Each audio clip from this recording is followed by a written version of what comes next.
Okay. That right there is the neighbor's bull.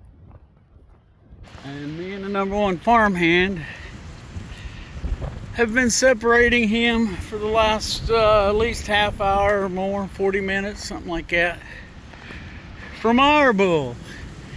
This one got out and come over there, and we started pushing him back.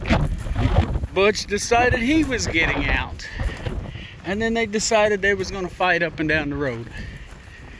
So yeah, we've notified the neighbor that his bull's out, but I'm walking him back home now.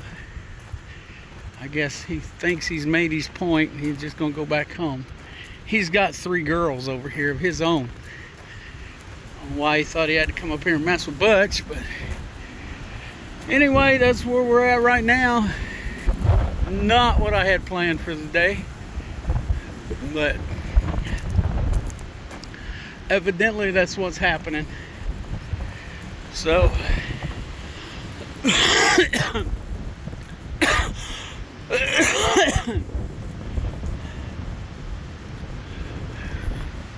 okay, now I think he smells his own girls, so he's headed back over that way.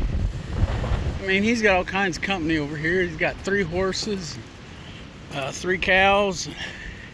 I think there's 3 calves in there too. So he's proven.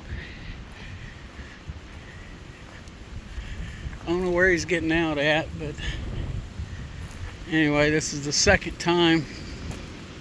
Oh, I guess the last time was a little over a month ago. But let's see if we can get him to walk on down this fence.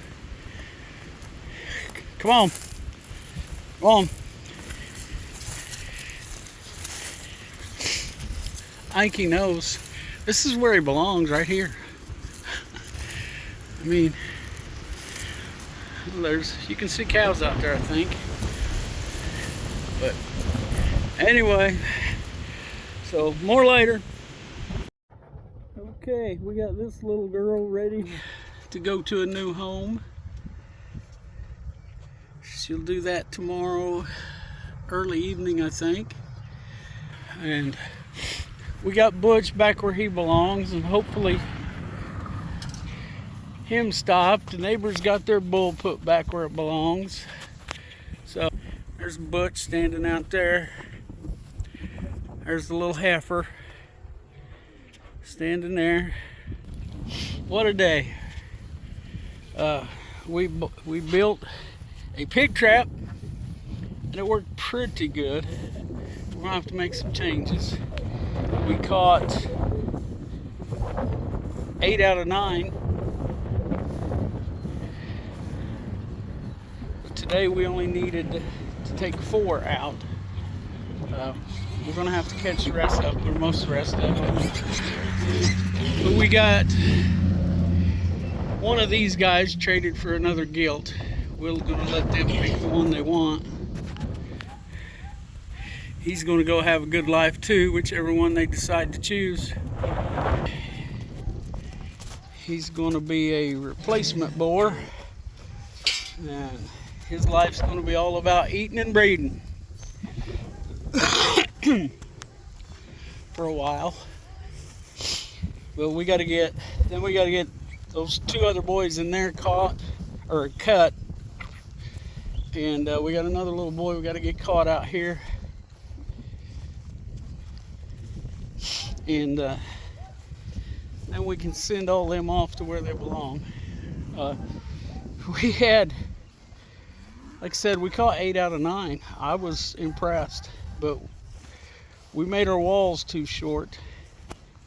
We tried to, everything in life's a compromise, so we compromised and made our side walls a little short. And these little boogers, I think if they were smaller, it wouldn't have been a problem. But anyway, one of them jumped out. And realized we had 4 boys. So we got those 4 boys out, and I thought we were done. So 2 of them still in there were not out. Turns out one of them was, but it was the smallest boy, so I think he would have been picked anyway.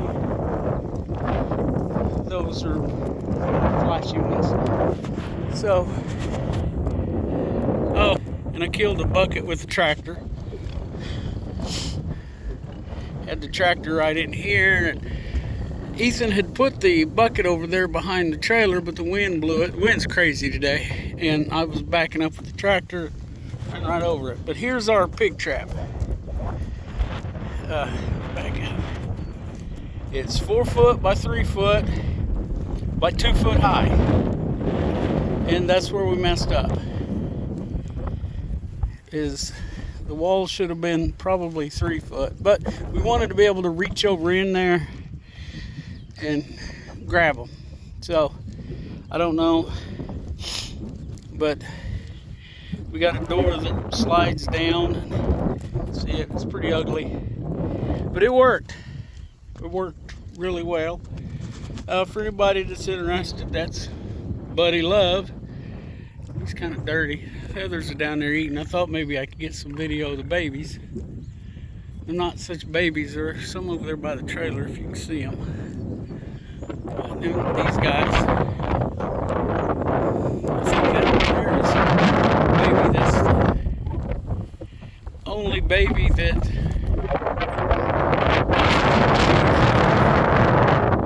her second to last litter.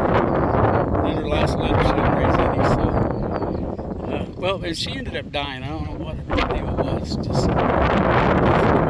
she was laying out here dead. There's old Booze. There's Ruby and Freckles laying over there. So, it's been an eventful day around here. It's been busy. It's 6 o'clock now. I think I'm going to go in and take my boots off.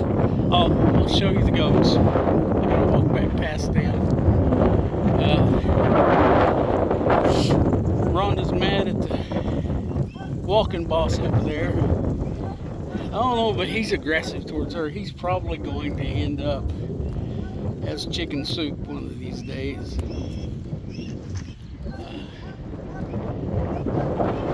Oh, Paul, get out! I'll pull over there and find some of that pig. Okay, goats. Don't pay any attention to my pile of crap there. Here's the goats. There's Salty. She'll let us pet her. She's decided she likes it. But Fancy and Rusty aren't so much about that. Fancy there will take grass out of your hands. I don't know. I think it's cool. Rusty's got wattles. You see them there hanging down off of her neck. There's a good shot. But, yeah. Okay, well, that's the goats. They're doing okay. We're going to have to do some research. One of them's poop isn't quite right. Instead of the little round balls like that right there. So it's coming out like that. So Rhonda's going to have to contact her goat mentors. And I think Rusty's lost some weight. But anyway, the goats. So I'm gonna get out of this wind. It's horrible today. I'm sure you can hear it. Look at that. Look at the bed. So I guess we'll wrap this up. I was still fighting this stupid, I don't know, it's like a head cold. But, you know, it's just hanging on and on. Of course, today did me no good whatsoever being out in this wind. and I'm gonna do it again tomorrow. So we got to expand the goat pen, and build a goat house, a better one. Which what's left of $300 worth of lumber. We used a sheet of plywood and a partial, there's part of it left, to build our pig trap. And I used 5 2x4s on it. There's some short pieces left, but like I said, the pig trap worked. So, okay, well, these guys aren't happy. Okay, so I guess that's the end of the video here. I don't have anything else. We gotta get the mowing yard here before long. It's getting crazy. So anyway, with that, let's look out for each other. Let's help each other when we can. And don't forget to pray.